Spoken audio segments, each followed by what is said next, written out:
Here we go. That's you. I'll pause it. A little bit of a musical intro there today. Oh, that's made me smile. Oh, that's so cute. So, Penny, you are a northern lass. I am, yes. Not northern, but I'm northwest from Cheshire. Mm-hmm. So, I guess it's kind of near Liverpool, it's kind of near Manchester, it's kind of in the middle of a lot of different places. Yeah, in the country. And what kind of town was it? Is it a farm town? Is it a mill town? It's kind of basically, I mean, there's a lot of farmland around Cheshire anyway, so that's there's dairy farms and Cheshire cheese and ice cream. Mm-hmm.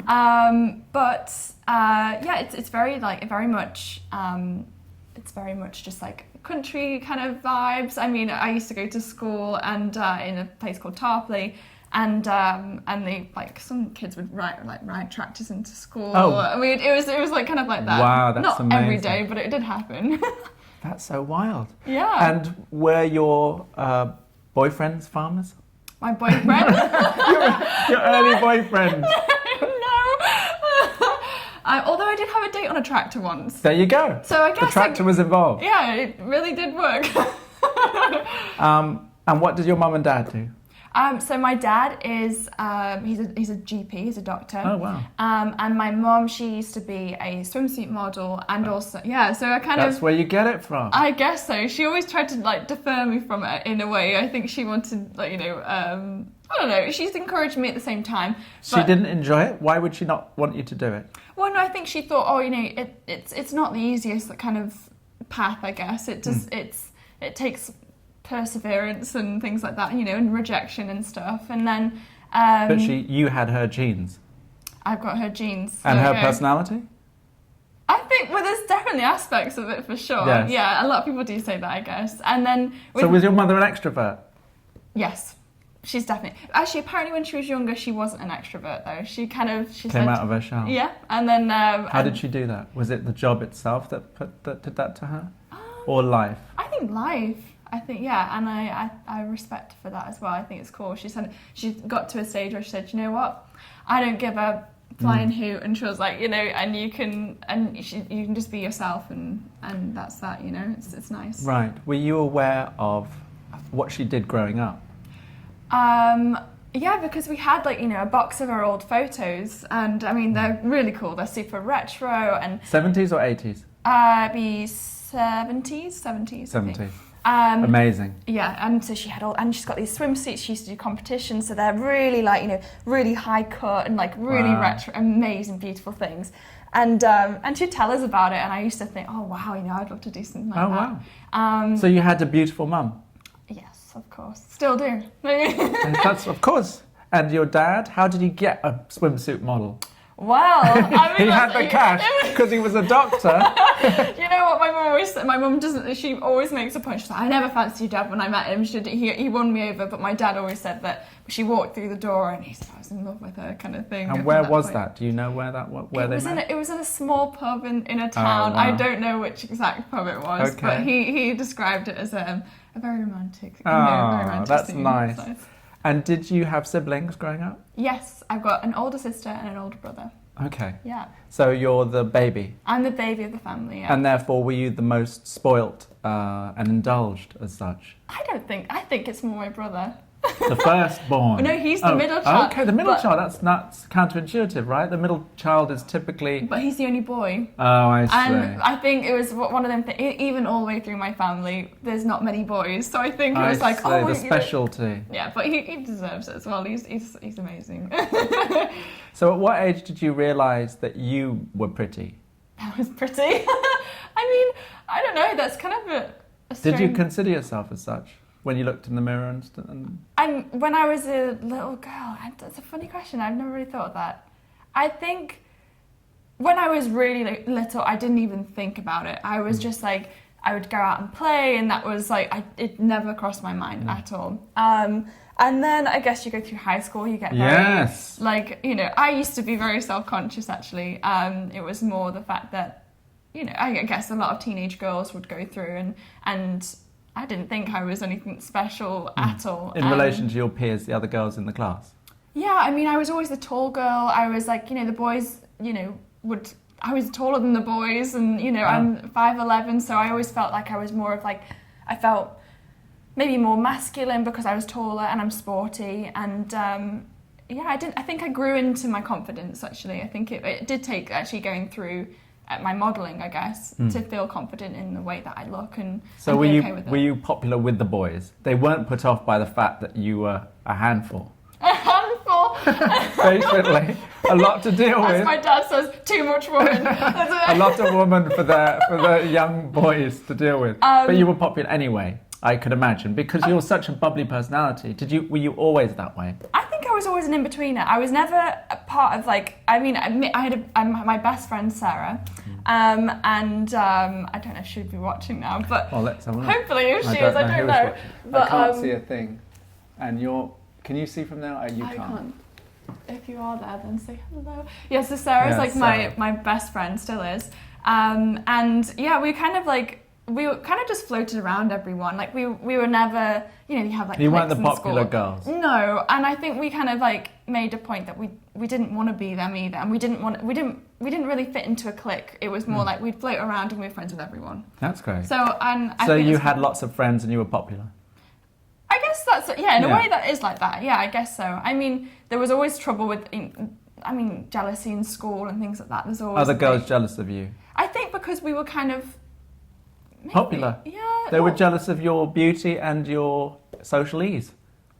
And the boys fancying you. I don't know about that. I mean, Sarah, yeah, but Sarah's this beautiful, it's gorgeous, petite. I was like the tall, lanky one. Right. Okay. But I mean, it was a bit of a laugh, I guess. Right. Exactly. Okay. What's not to love? There we go, that's it. So, you mentioned that you were sporty. At what age Yes. did that start expressing itself?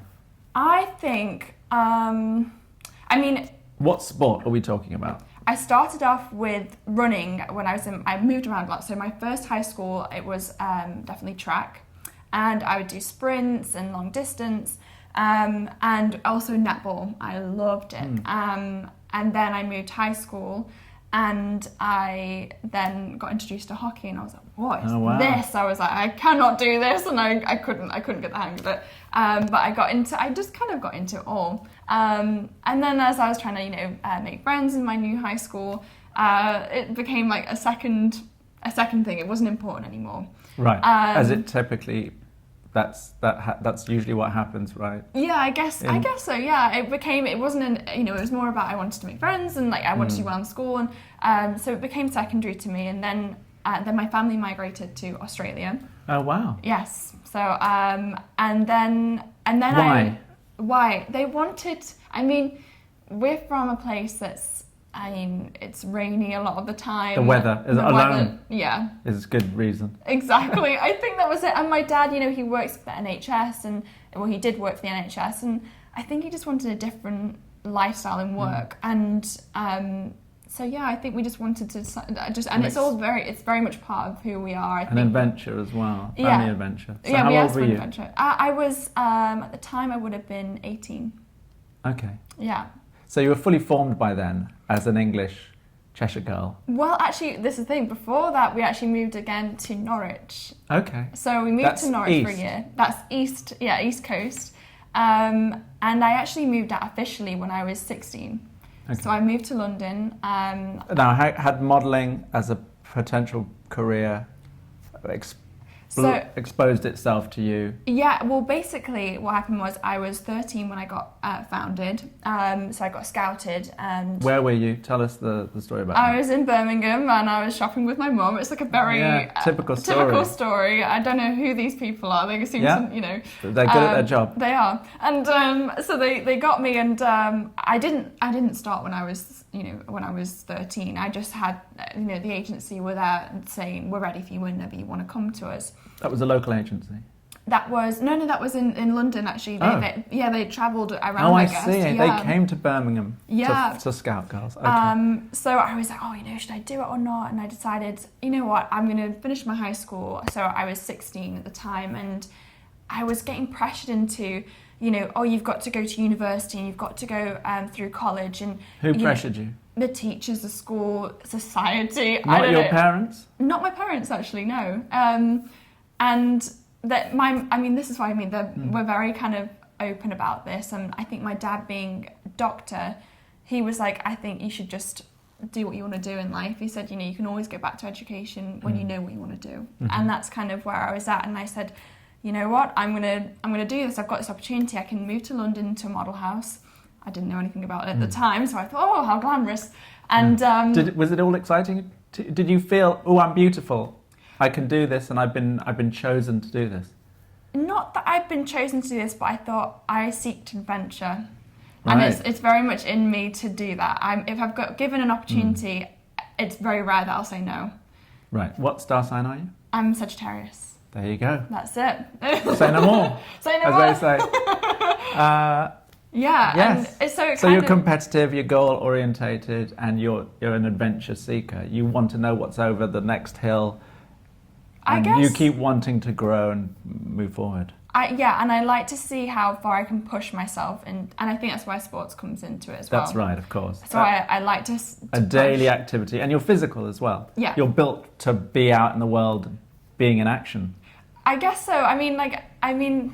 Yeah, I guess so. I didn't really think of it that way, but I do in many different ways. I try to push myself and learn in different ways that maybe other people do, and it kind of keeps me ticking and keeps my mind going. What's going on? Low battery. Let's put you back. Uh-oh. Let's plug you in. Excuse me, everyone. While I just give power to Penny's phone under here. Low give power it some mode. life. I'm going to plug you back in to the grid. Close. There you go again. Okay. So we were at Australia. Yes. Australia is a country full of physical, big people doing thrusting things as well, isn't it? I mean, did you fit into that lifestyle?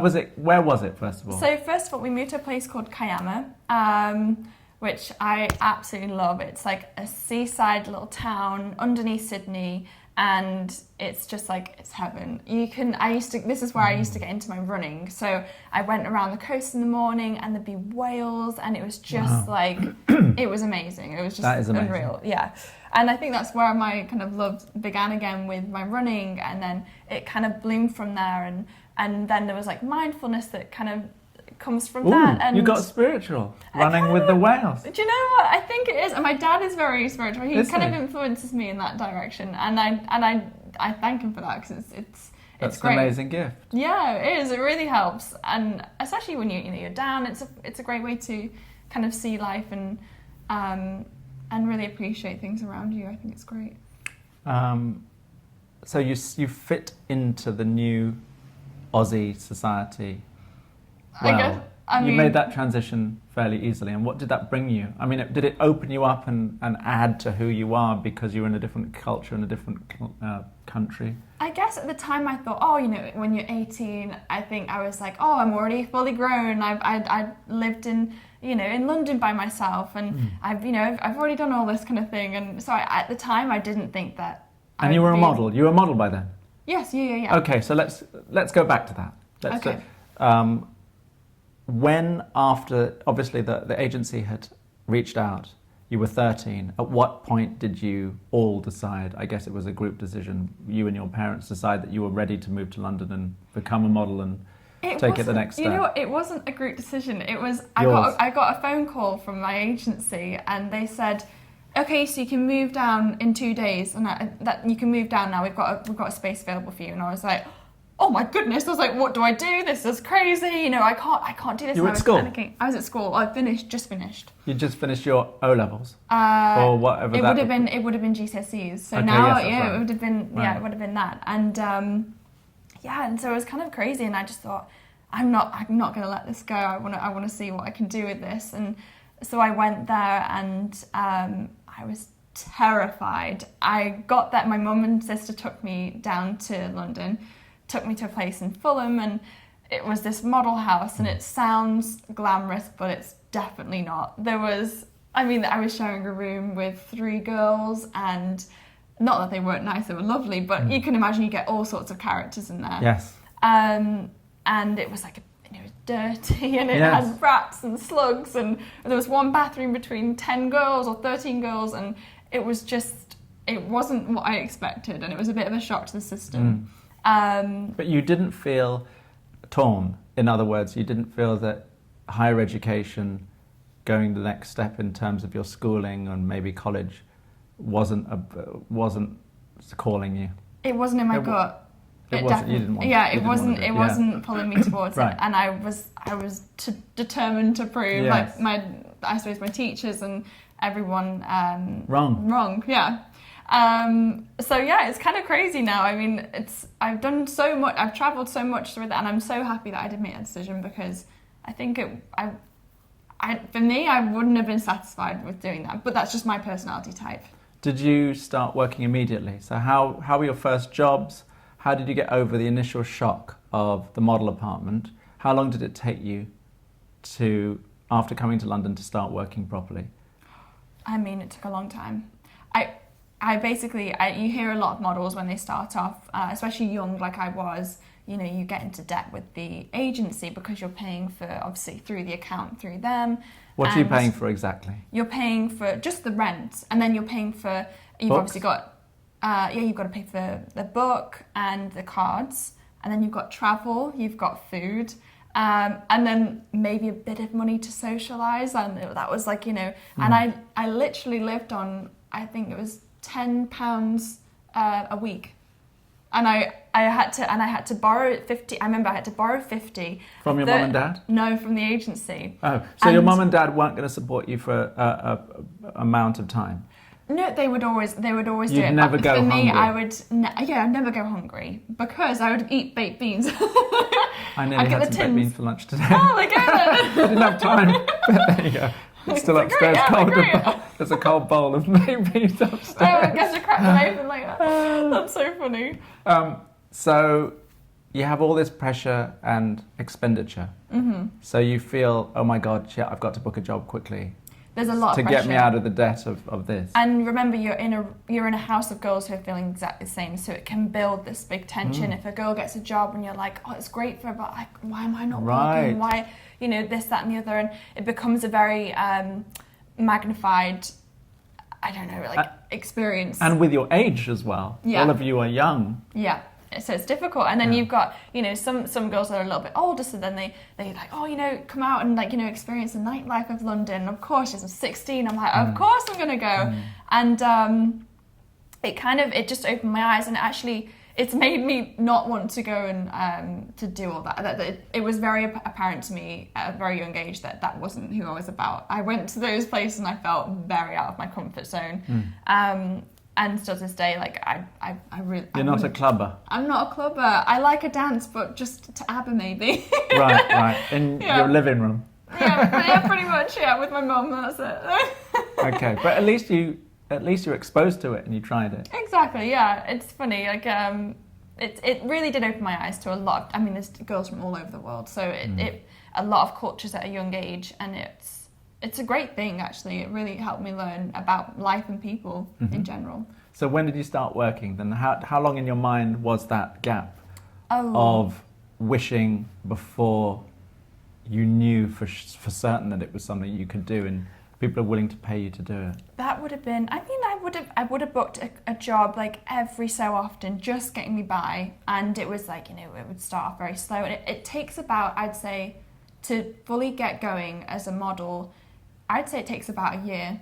Okay. I mean, it's 6 months to start to feel the flow, and then I'd say a year though in a place. It's if you're going to be grounded there as a base, then that is, I'd say, the average person.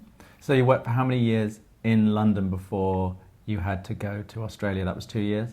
That was, so I'd come back and forth. On the weekends I'd go back to Norwich, so it'd be back and forth. And with money in your pocket by then, at the end of a year? You said it took a year to get going. Well, no, you think about it, you've got, because I had debt with the agency. So every time I'd get a job, it would be like... Right, I see. So at that stage, you're not making big money. It's not... So when did you get to be in the black? In the black, it would have been... Let me think about this. Maybe when I was... Probably about 18, I think. That's 2 years. Yeah, 2 years. It took a long time, I guess, to get out of all that. 18. 18? Yeah. And you went to Australia at 18? then went to Australia. I thought, okay, I'll continue with this, and I didn't take it very seriously in Australia. I think at that time I was kind of like, I want to just like have a bit of fun now. You know, I've been working, and it was kind of a bit of a hard grog in London, and just being with my family as well, just like fully be with them, and it was so nice, and it was just a lovely way to kind of be with them. Yeah, it was lovely. Are they still there?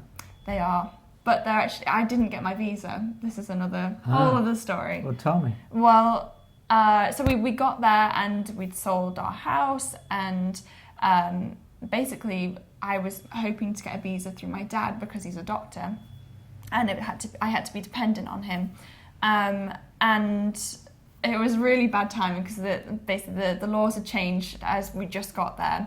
I was on a working visa, and then we were said, the migration officer said, it's fine, like, you know, you'll get your visa, you don't need to worry. I've never seen it in 27 years of me working, you know, I've never seen them say no to, the youngest of 5. And anyway, they did, and it was just, and we tried to reapply, and it was because they said that I wasn't dependent because I'd been working since 16. Right. And you were working there already in Australia? No, I just had an agency to sponsor me. I see. And it really sucked because I thought, oh my gosh, like now I'm going to have to figure out what to do here. And I didn't want to, obviously I'm not going to make my family go back. Like we just did this whole, moved to the other side of the world. Dramatic. It was huge. So I thought, okay, well, then I'll make the move and I'll go to London and I'll work there again. And you went back? I went back, yeah.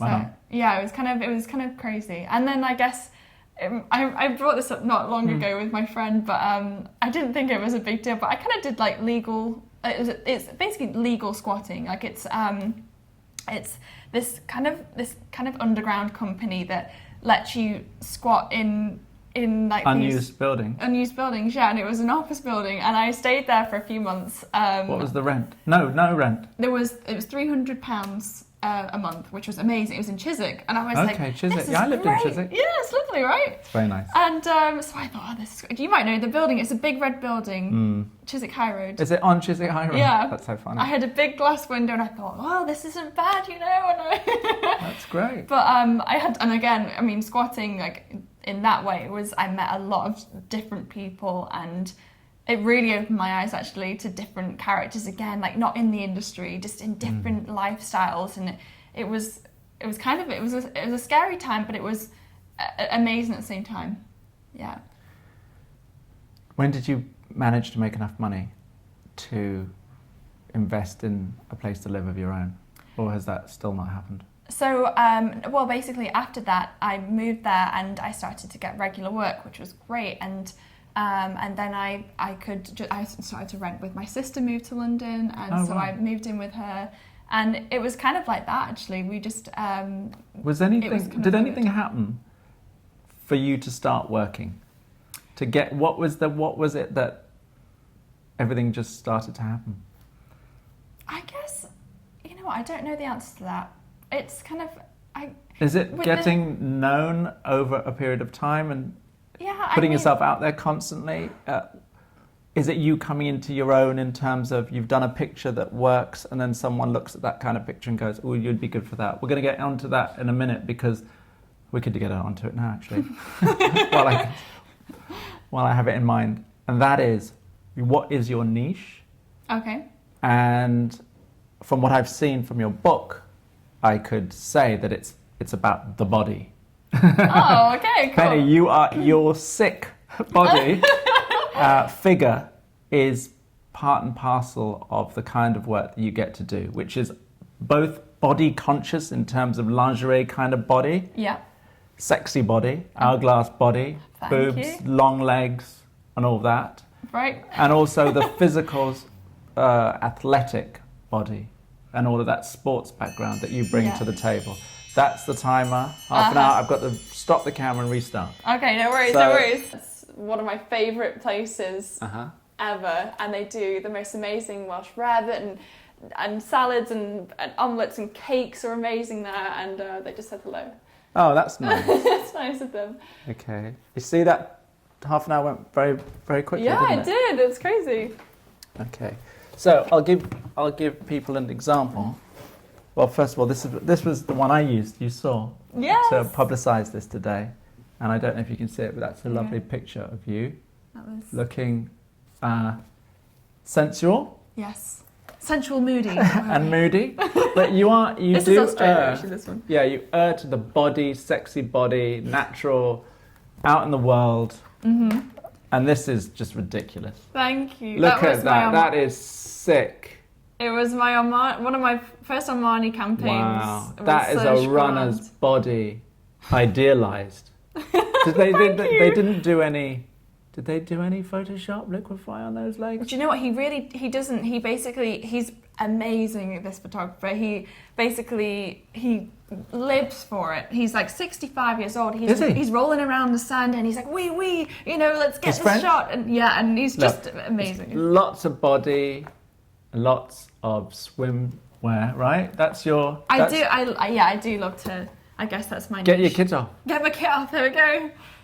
So have you always been so comfortable with that body? This is where I think it comes from my mum, and seeing from a young age, I used to look at my mum and she'd be pictures of her in beautiful lingerie or it was swimwear, It was natural. It was a natural thing. It didn't seem out of the blue to me. Yeah, this is a bit dark, but look at that body. Oh, so funny. I can't get over that one. That's so amazing. Do you know what? It's funny. I mean, That's so I'd funny. suggest that 99.9% of the people on Earth would find that body like the ideal, most desirable. Goodness. I mean, what's not to like about that? That's a nice compliment. I mean, do you know what? So what does it feel like to have that degree of sort of physical perfection? It wasn't always like that. So I really strived for it, and I was one of them girls. So this is where it goes back to actually in the model houses. I'd see girls, I'd hear them. In fact, I'd hear them throw up. They would be eating terrible diets, and they were getting told by the agency, you need to be smaller, you need to be this, and there was pressure everywhere. And I thought, no, I'm not going to do that way. I'm going to, if I'm being told that I need to be a certain shape or whatever, I'm going to do it in a really healthy way, and I want to represent for girls that are actually, they want to be strong and healthy. And at that time, it wasn't really, it wasn't a thing. It wasn't like, women can be strong and that kind of thing. I feel like it's very much just blooming now, actually. With plus size models. With plus size models, and they're going like strong girls. They're not just like, that they're healthy and fit and they're strong, and I've got so many great plus size. Even my sister, she's a plus size model, and she's super fit. But it's one of them things where I'm really passionate about having a body that's not going to be tapered in on shots and things like that. I want it to be completely natural and say, okay, if you are determined and you can achieve it if you want to. Naturally. Yeah, naturally, completely. And it's just and you can just achieve your best body that you want to have. So what is the regime that allows this body to be so... Well, this is it. It's all part of the penny plan. Ridiculous. Go on, what's the plan of action? So I do a lot of variation. I would, I do long distance runs. I do... What's the distance? The distance, it'd be like... What's your long run? My long run's like 5 kilometres. It's nothing. Okay. It's nothing huge. It's nothing to that you can do in a day. Yeah, completely. It's everyday things. Are they everyday routines? More or less, yeah. I'll do probably about 4 or 5 workouts, I'd say, or workouts, so like classes or things like that a week, I'd say. Okay. So a 5-mile run. Yeah. And then I also like to do HIIT training, so I do some things like that, and so it's all over kind of training, and I actually in London I miss this so much that I used to do like martial arts with sword fighting, and it was amazing. That's a bit crazy. What was the martial art called? It was kung fu. Oh, you did kung fu? Yeah, so it was basically we did like all these sword fighting things, and it was just like I got obsessed. I was like, I've got to meet you every week, and there was this trainer called Frank, and he's incredible. Like, you wouldn't necessarily think too much to, like when you walk past him, you think, oh, he's just a strong guy. But my God, he can move. Wow. And I just got obsessed with it. It was so much fun. And I thought, this is cool. It's not just like boxing, it's 360. And there was things where he'd make you, you had to shut your eyes and you'd have to sense him around the room. And so it was a great way to even feel comfortable, as a young woman, I guess, in a dangerous situation. I feel like maybe I've got a good reaction now, and I could look after myself. Is self-defense part of what you're taught? Yes, definitely. It was about fighting. It's all about fighting, I guess. Right. But it's all about, you can use a weapon, or you can kind of translate it into just using your own hands. Like, it was like that. And it was more about, it was just something that I could kind of play with, and you could constantly learning with it. And that's why I loved it, and I took to it. How long did you do it for? I think about a year. Okay, yeah. A year of Kung Fu. And did that give you a foundation to be able to I guess so, protect yourself with for the rest of your life? Would you be useful now in a street fight? Do you know what I do think I'm like, I don't, I haven't tried it out in real life, obviously. But I do think I feel confident, and I feel like, maybe I could throw a good punch at someone if they tried. Right. But you haven't had to. Obviously, that's thank also goodness. taught, isn't it? Yeah, I hope I don't have to either. But yeah, it's a nice thing as a woman to feel like that as well. And I think that's what I like to represent as well, is that strong women don't have to be portrayed as a masculine thing. It can be sexy, it can be beautiful, and just be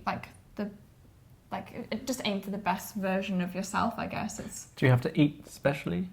I eat... You mentioned that you weren't restricting yourself like lots of models were, just starving themselves, taking in as fewer calories as possible, right? Right, well, yeah, or it would be, they'd overindulge, and then it would be, that... and eating disorders. Yeah, I guess so. You hear of it a lot, and it's... Did you say you heard the sound of throwing up in the model apartment? I did, yes. Yeah, definitely.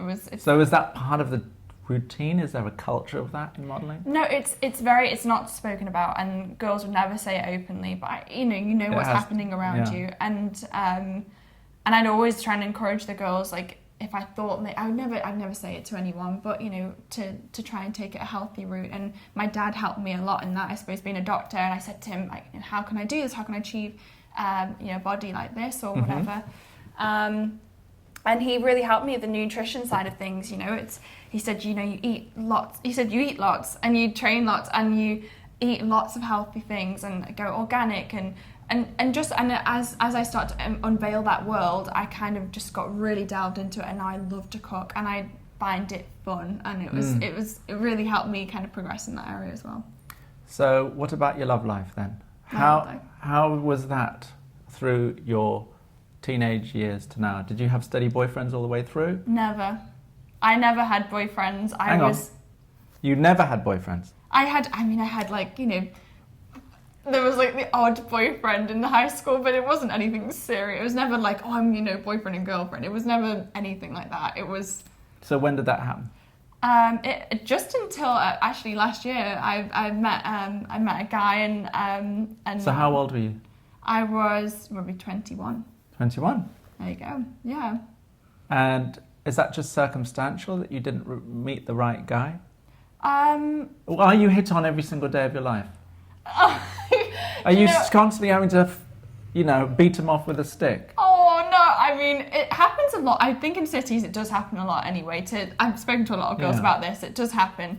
And it's kind of funny how you have to deal with it. But I always think, do you know what? Good on them. If they ever try and ask, a girl, especially if I'm tall and, and things like this. And you can kill him with a kung fu kick. Exactly. I've got to give them, my hat's off to that. It's pretty good. They've got some balls. So you appreciate confidence. Yeah, and I think I would not that I would ever say, yeah, here's my number, but I'm not rude to anyone. I don't think it's not part of who I am. Not who you are. But I just say thank you, I'm sorry, but right. That's it. So you weren't fancying people and falling in love. In the course of being a model, you're exposed to so many people. You're exposed to so many interesting people. Yeah. So many attractive people. How did you meet your current boyfriend, and why did that happen and it didn't happen before? So I think the reason for that is that I've always I feel like I had to look after myself very independently. It was more you know, I've got to get through this, and it was more about, you know, I need to work, I need to do this, and I was very focused. driven and focused. Right. So boys didn't really come in. I didn't really fancy anyone. It was not a thing. It didn't bother me at all. And I'd see girls, you know, they'd be on the phone to their boyfriends when they'd be away, and you know, obviously I worked in Milan, and that's a bad city for being hit on, I can imagine, right? The Italians, aren't they the worst? Oh, I love the Italian. I have a very soft spot for Italy. I love it, and one day I hope to live there. But you would? Where? Do you know, that's still up in the air. I've travelled a lot around. Milan is probably the place that I've been to most. Yeah. And I love the north of Italy. I've got a friend, Pietro, and he lives in a place called Brescia, and it's just this gorgeous little town, and I've never even heard of it before, and it's just beautiful, and the people I just think are so welcoming and warm, and I just love the culture. I do too. Yeah, and so actually, and the food's good. Yeah, I mean the food's amazing, and the men that I got, you know, that impression before I went to Italy. They said, you know, oh, the men, you know, are going to grope you. Yeah, not at all. I thought, in fact, maybe that's down south. Maybe. Did you go to Rome? Have you been to Rome? I went to Rome, and I actually wasn't any different. It wasn't. I thought the way that they are, I think they're just very expressive, and I kind of I just think it was funny, and I think they don't do it to be, you know, gross or anything. They do it to be funny, and it's kind of, if you just kind of embrace it, it's like, you know, it's fun. It's great. Yeah, I guess so. That's fantastic. So your current boyfriend, how did you get to meet with? What was it about him that you fancied? So with Jake, it was we met in Marseille. He's also a photographer, and so it was on a shoot. Is he English? He's not. He's Canadian. Okay. And we just clicked. Like, we were just like, it was one of them instant things where I just really. Was it energy? Was it personality? What was it that? What's the initial spark of that interest? For me, it was, he was so caring, and he followed me around like a puppy dog, and I thought it was really cute and endearing, and I just thought... He wanted to hang out with you? Yeah, I guess so. It was nice. And I mean, it was one of the things, and it took a long time to convince me that, do I want to be in a relationship, you know? And with a photographer, because we have to discuss that. Because it's sort of, it's an on-the-job relationship. Yeah, it kind of was like that, yeah. Did that factor into any of it? Is it more interesting that he's the photographer? Oh, what's going on? Live video has ended. 989 views. Wow, there we go. You topped yesterday's. That's amazing. That's a lot of people. Wow, that is quite impressive. There we go. There you go. Done. Wow. Can we do it again? Yeah, let's go for it. Let's see if we can top it again. Is that great? So how do I do it? It's that little camera at the top. Yeah, that's right. We can start it again. Start live video. Wow. That's pretty cool. I wasn't expecting that, though. No. You were very entertaining, though. That's There's some good info. Oh, I think it's all about that. It's value. Yeah. Right? Yeah. Checking connection. There we go. Hopefully maybe the connection went. I don't know. Possibly. Let's see. Okay. But I'm sure they want to come back. Let's see. Maybe it's a connection. This is... My phone keeps doing this to me today. Honestly, it's constantly saying, okay, no connection, then it goes on to What's your carrier? What company? It's T-Mobile. Is that good in New York? I thought it was, it's been pretty good, but I mean, today now it's telling me that it's that was this. Maybe the weather's got something to do with it. Maybe. Right? Here we go. 3, 2, 1. Hey! And we're back. Hello. After a little interlude. That's so funny. It's great. I don't know whether it's a set time that it gets to and then cuts out. Maybe on Instagram. Possibly, yeah. Maybe. But we're back again. So let's continue with Jake and the idea that a photographer and a model can get together. And is that just, or is it just a man and a woman, or does the photographer model dynamic add anything to the procedure? I mean, he's obviously... He gets it. He gets what I do. I get what he does. He travels. I travel. That works very well. And you have that in common. You have your careers in common. Yes. And he understands the industry, and I think that's a big thing as well.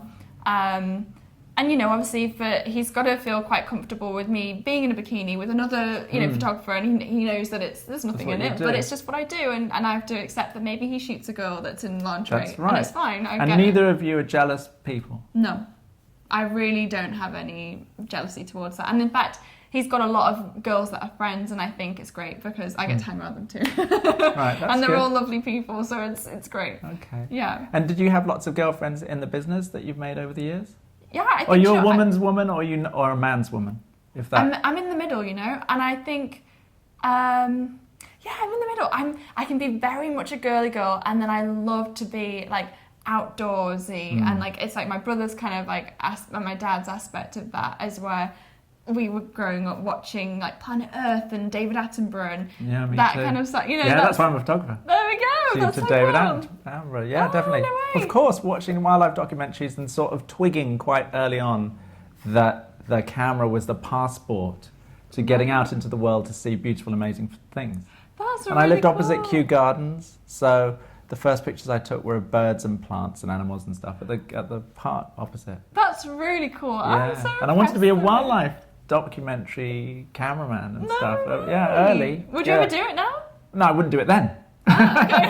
Because I like the group, both the safety in the group and the camaraderie of the group, and the idea of sitting in a hide for 6 months waiting for an animal to do a certain thing. Right. It'd be a lonely existence. Right. And so this way, because I travel so much, you get the best of both. I've got the comfort of the motorhome and a crew, but I can knock on people's doors and explore a culture and have that opening that fashion photography allows. That's really cool, and I get where you're coming from, especially when you have a good team of people. It's the best feeling, and you feel like, oh, do you know what? We've got amazing images, and I feel like they're going to last forever. Yeah. And it's just been the best experience. That's what I kind of live for in this industry. Me too. And the reason why I'm doing this show now is because I've spent so many years chatting with the location bus driver about his life. Oh, okay. And that's why I'm really into it. It gets you out the house, as I say.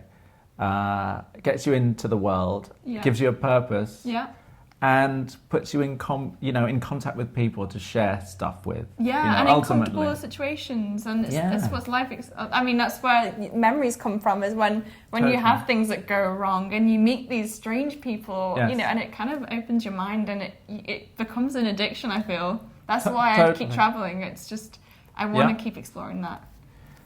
Do you work with your boyfriend now that you are together as a couple? Has it been different? I mean, we haven't actually been on a job together since. But yeah, no, we haven't, I guess. Where do you live together? Here in New York? Here in New York. So yeah, we're in Nolita. And how long has it been? It's been a year? I think it's coming up to 9 months. Okay, congratulations. Well, the early days, this is the wonderful honeymoon period.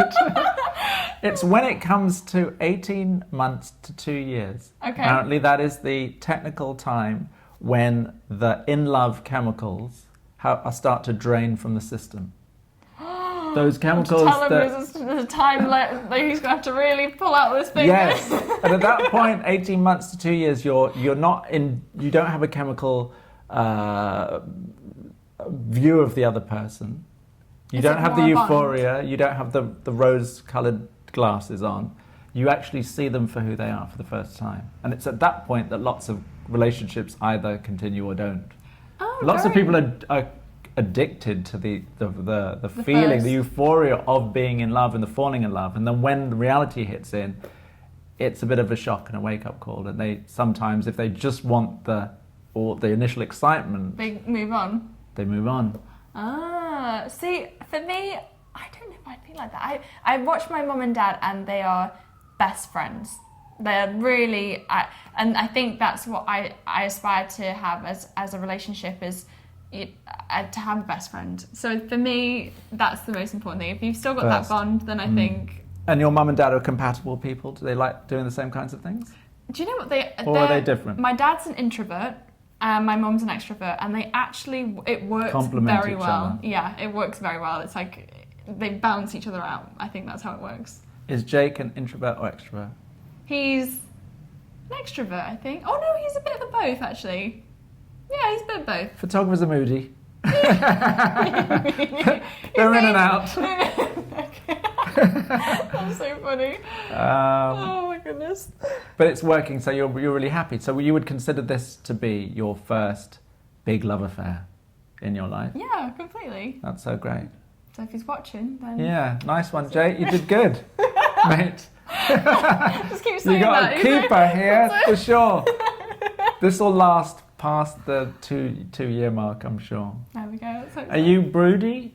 Am I broody? Are you no, you're not a natural... I love children, actually, don't get me wrong, because my mum was, she owned a day nursery of like 80 children. Wow. So for me, I've been around little kids. Yeah, and so I actually love them. I think they're great. They're like little people with no inhibitions, and I aspire to be like that. Right. But yeah, no, I'm not broody. Not yet. No. It's too early days. Too early. You're gonna have a fun time. Yeah. So, what's your favourite thing to do together? What is a perfect day? Perfect day. Well, like recently, it's just the silly things, and it's kind of like everyday thing. We went to Smorgasburg, you know, the foodie so food's market. important? Yeah, we do a lot of food stuff together. We go to the movies, and I mean, for me, I just love those like moments where, you know, we just talk about anything or nothing, and it's kind of it's those moments I love. That's great. Yeah. So what are you wearing today? Let's talk about your model style and my what model you've come style. dressed in. Well, I've got a Sonia Raquel t-shirt on. Oh yeah. And I love it because it's got the motorbike on, which I aspire and will do one day, and I want to ride a motorbike and I want to get a Triumph Bonneville. My dad's brought me up into that kind of thing. Your dad's a biker? He's a biker, yeah. He rides? He rides, yeah. And he rides a Triumph Bonneville? He did do. He hasn't got a bike anymore. Oh, okay. So he had to give it up? I think when we went to Australia, it was kind of like, okay, we need to, you know, get rid of everything. And he didn't get one again? He will do. He definitely will. Okay. Yeah, for sure. I don't know what bike he'll go for, but for me, my favourite bike that he ever had was a Triumph Bonneville. Right. So hence... You're going to get one. You could get one. One day. I can't drive. Oh, but you can learn very quickly. Hopefully. Okay. Everyone tells me I shouldn't do it though. They were, Penny, it's don't dangerous. do it. It's very dangerous. You're a model, yes, you know. exactly. I agree with them, I must say. Oh, I know. Everyone does, apart from my dad. There's plenty of time to ride. You can do that when you're later in life too. Yes, exactly. Keep all this intact, please. Okay. This is your living. And then I've got some leather pants, which I just love, yes. and they're from Frame. Frame? Yeah, Frame, and they're just. Is that here in New York? Yeah, they're here. Well, they're in Los Angeles and London, I believe. Okay. And they do online stuff, so yeah, they're just great. And they do jeans, and I just think you can get the lengths in them, and the fit is perfect. I just love them. They're great. And then you came in with an MA1 style bomber jacket, which I really love, as always. And this is from Kith. So it's a fashion version of one. I guess so, yeah. But good colour. It's really cool. It's like a champagne colour, and it's perfect for days like today because it's weatherproof. Yeah. And yeah, so. And then what about the big old heels? I'm going to get them for you. You can stay there. The shiny boots. Yeah. They're my lucky boots, actually. Here they are. And where did you get them? They feel very Shania Twain, I guess. These are actually from Russell and Bromley in London. Good old Russell and Bromley. I saw them in the window and I thought, I'm having them. They're really great. I just love them. I think they're like welly boots, but in a heel style. They're cool. And they will keep you dry. They'll keep me dry, but they're, like I said, they're a pain to get on and off. That's the only thing. Okay, so we talked about your niche. Yes. So it came very naturally and easily. Mm-hmm. Being naked, being in scantily clad swimwear. Oh yeah, just being naked. And is that, were you like that anyway, or was it something you had to do for the job? Are you uninhibited? You're uninhibited as a personality? No, actually, do you know what? It's when I've got a job to do, I'm very much like, I want to get the best shot I can get, and I don't care, and I'll do it. Yeah. In real terms, I guess I wouldn't just go on the beach naked, No, of course. But yeah, you're not prudish, or you can't be. No, I mean, not to a normal. Yeah, it would be weird if I was. Yeah, that'd be strange. So no, I guess not. And let's talk about your move to New York. Because again, when I looked at your pictures originally, Yes, I thought you you said, must have been either American or because you're so all-American, athletic, strong, sporty, and that seemed to be your wheelhouse and niche. Mm-hmm. So were you doing all of that stuff in England before you came over? Yeah. Or were you direct booked here doing that stuff and then you decided to come? So basically, for a lot of European girls, I know it's very hard to get a US visa. So you do a lot of my work was, I lived in Istanbul for a while. I lived in Milan and London, and that was where my work was. That was Turkey? it. Yeah, it was kind of an odd one, yeah. How did that happen? So, I mean, for me, it was a complete surprise. I got told, they said, I thought, Paris will be on the cards and, things like that. And they said, no, there's a really big, they've got Vogue, they've got Marie Claire, they've got all these, it's a big city. It is. And lots of money. I guess so, yeah. And so, yes. And so they said, how do you feel about going to Istanbul? And I thought, oh, here we go again. They've given me this opportunity. I can't say no. And I just said, yeah, sure, I'll give it a go. And it was a really interesting experience. It had hard times and really good times. I had some amazing friendships from it with the girls that I lived with and also the people in Istanbul. I made really good friends there and I did not expect that in the slightest. And it opened my eyes again to a whole different culture and it was so different. Now, Istanbul being a Muslim country, yeah, and you being a female mm-hmm. and bearing a lot of your body. Yes. Yeah, so how did that work? I know it's quite a secular of the Middle Eastern countries, mm-hmm. but did you have any issues at all? So I had that exact perception of what it was going to be. I thought it's going to be like when I went to Dubai. I was told to cover up and that was it. And then so I thought Istanbul must be exactly the same. It's a very modern city though, and the people have got very modern ways about, and especially the young people. So it's actually kind of hip, and it's not a big deal. You can wear some shorts and it's fine. Obviously you've got to be respectful, but it wasn't how I thought it'd be at all. It really blew my mind actually. It was really cool. It was very modernized. How long were you there for? I was there for 2 or 3 months, I think it was. Yeah. Have you been to Japan? I haven't. That's one place I would love to go, but I think Are you too tall? It's not about height. It's not about height, but I know that they like girls with very petite measurements. Hence the girls having to be smaller because that makes sense, right? That makes total sense. So you'd be a complete Amazonian. Maybe, yeah. But it's funny that even when you walk around Istanbul, I would go around. You're bigger than people. Oh my gosh, yeah. You're towering. Yeah, and I would go around the supermarket, getting my food daily, and there would be these little men, and they would walk around the supermarket and think, what's this girl doing? Shishly, and I probably must have looked like an alien to them because they're tall, blonde, blue-eyed, and they just think, wow. Who is this girl? So you had like the Pied Piper, a string of little men following you around Istanbul. Maybe they were just more intrigued and thinking, why is she here? Yeah, that's a weird apparition. Yeah, exactly. For sure. So what prompted the move to America? Mm-hmm. You're freshly off the boat, really. Yeah, super fresh. 3 weeks?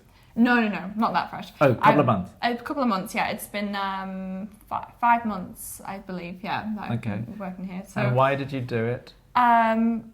So I basically, it was always in me that even from when I moved when I was 16, I thought, I'm going to go to America. I want to do it, and I want to experience it and see what we'd never go on holidays to this side of the world. It was it's always Europe because it's on your doorstep, and it's always been a place that's. That's another half an hour, you see. Oh my goodness. We're going into. Whoops. I'm going to continue. It's flying by. There we go. What is everyone saying? Well, we should. The thing is, it's hard to keep track. I know, it's so hard. And be interactive at the same time and get a good interview with you. I feel like there's too many stories to tell you. Are we cool? I thought we were always cool. I thought we were always cool. The Brits were always cool. Yeah, come on. Mr. Zetlin, we were always cool. Yes. And not pasty. At all. No, come on. We can do it. It's fine.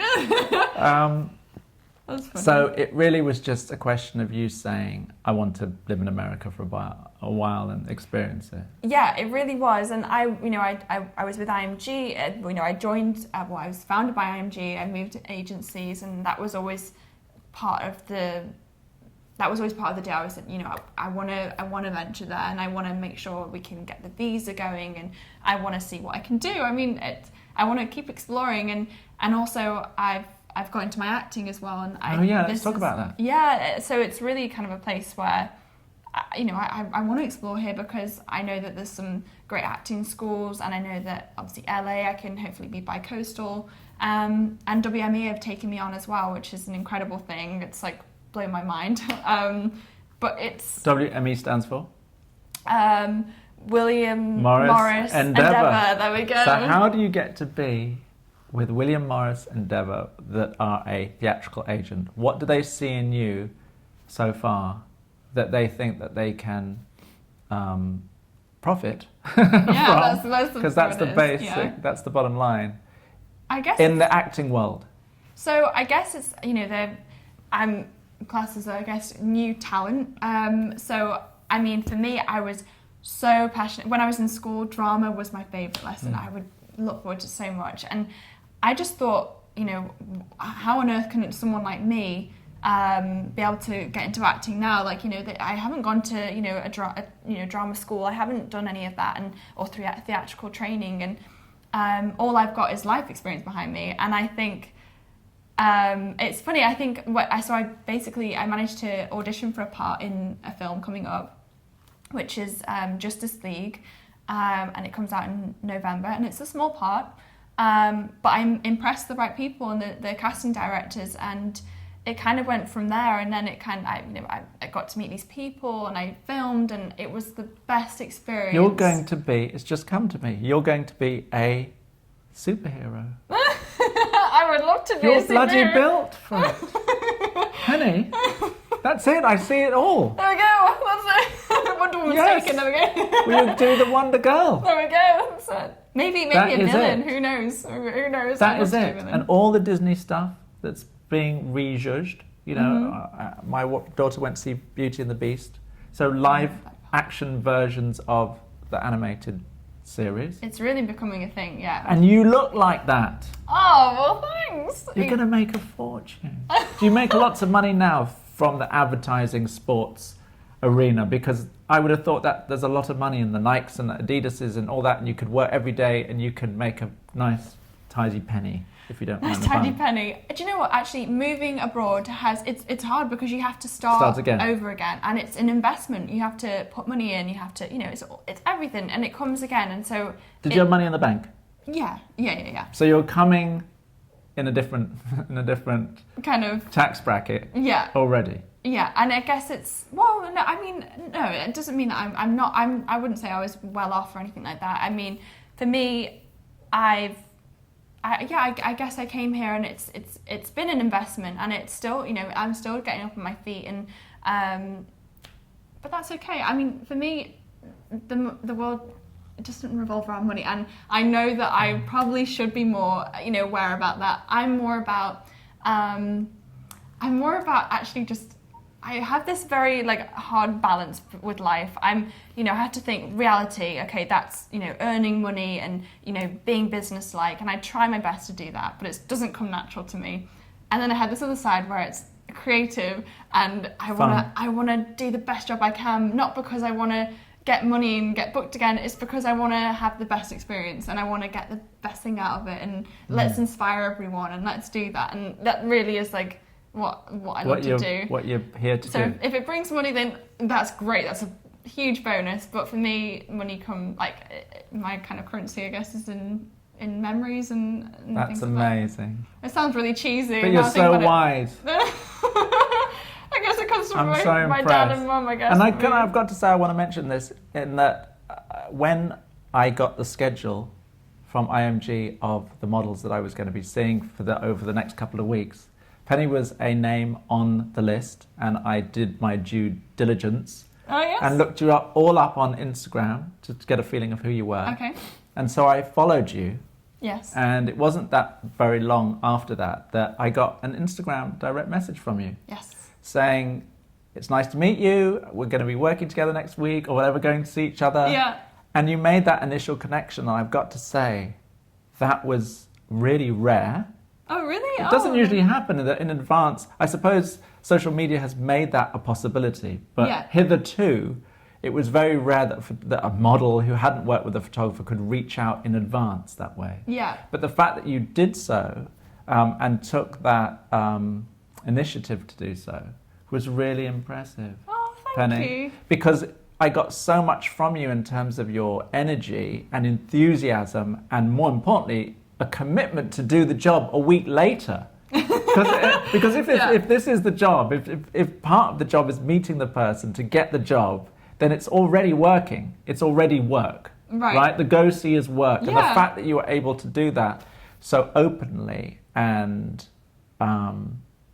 you're going to go far with that attitude. Oh, thank you. Thanks so much. Because it shows a gusto, it shows an enthusiasm, it shows a genuine... You were just so... You're great. You're lovely. Oh, thanks Penny, so much. you're lovely. Thank you. Well, do you know when... I mean, it's that simple. I think there's a quality about people that is undeniable when they walk in the door and then when they start expressing themselves fully. And it's no wonder, I believe, that a WME would see that in you. Oh, that's very sweet. Thank you. I mean... To be at service. Again, it's the same thing that I've spoken to people about before, is that our job, it really is about communicating and giving of ourselves. Oh, completely. Giving of our energy, giving of our visions, giving of our passion for life and beauty and all the rest of it. Yeah. So it's really important to share that. I'm glad you can see that. It's really nice to actually come across someone who gets that as well. And for me, when I messaged you, I thought, I don't want to seem too forward, and I thought, do you know what? No, I'm just going to be as organic and genuine. That's what I wanted to do, and I wanted to message and it came across completely naturally like that. Oh, good. I'm glad you said that. Up for it. That's a great quality that I think us Brits fly the flag of. Is being up for it and getting out there and being a bit shameless in a way. Yeah, but it's not in a negative way. It's coming from a genuine place. Exactly. It's let's do it. Let's do this. Yeah, that's kind of a great quality for being in the world today. Yeah, I think so. I think and people I think are afraid about, I know I do it as well, like, oh, what does someone think of me if I do this, or what my action is? And I this is where it comes down to my mum again, where I, think, you know what, just be yourself, and just, if that's how I wanted to message you, then okay, if you take it the wrong way, or, whatever, and you think I'm, being too forward, then that's that, but it's not how it is, and that's so it's great. You get me, and it's like, totally cool. Totally. Well, I think many, many more people will get you to come. Oh, I hope in all so. sorts of ways, and shapes and forms. So I think you're pretty special in that respect. Oh, wow. I'm going to walk out. I won't be able to fit through the door. My head's going to be so big. No, it was a real pleasure. Thank you so much.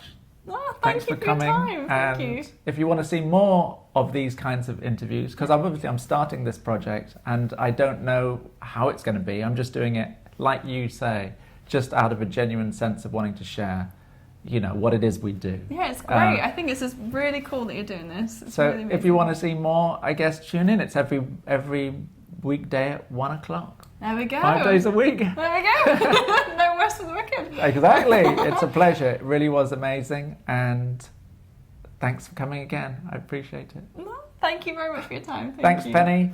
Bye, everybody. Bye. Thanks for tuning in. Thank you. Thank you. Thanks for all the support. It's really appreciated.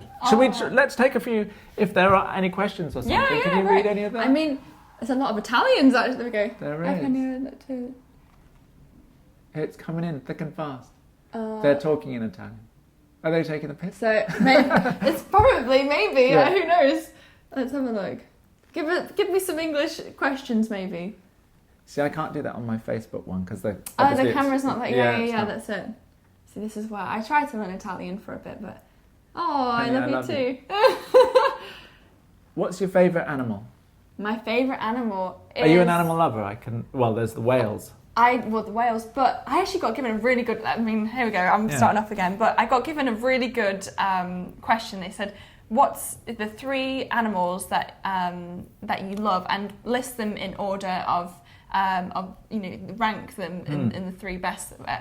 First being your most lovable animal, and they said, and give a reason for it. And mine was my first one was an oriole bird.